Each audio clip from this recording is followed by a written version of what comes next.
পিতৃপক্ষের শুরুতেই ভারত থেকে স্পষ্ট দেখা যাবে চন্দ্রগ্রহণ। হ্যাঁ বন্ধুরা, আগামী 7ই সেপ্টেম্বর 2025 এই পূর্ণ চন্দ্রগ্রহণ হবে বছরের শেষ চন্দ্রগ্রহণ। এটি রাত 9:57 থেকে শুরু করে মধ্যরাত্রি 1:57 পর্যন্ত চলবে।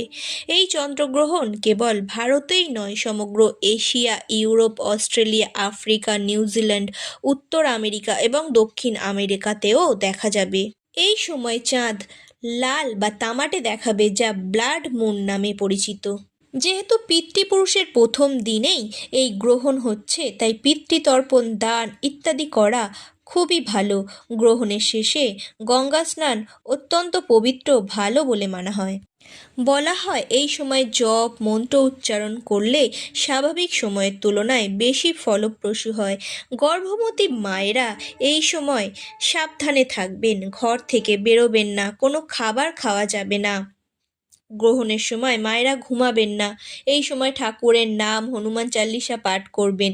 শাক সবজি বা কোনো কিছু কাটাকুটি করবেন না, সূঁচে সুতো পরাবেন না। বলা হয় গ্রহণের সময় জীবাণু ব্যাকটেরিয়া প্রচণ্ড পরিমাণে নির্গত হয়, ওই জন্য খাবারে তুলসী পাতা দিয়ে রাখা প্রয়োজন। জয় মা মঙ্গলময়ী, সকলের মঙ্গল হোক। চ্যানেলটিকে ভালো লাগলে লাইক, শেয়ার, কমেন্ট করে সাবস্ক্রাইব করতে ভুলবেন না। ধন্যবাদ।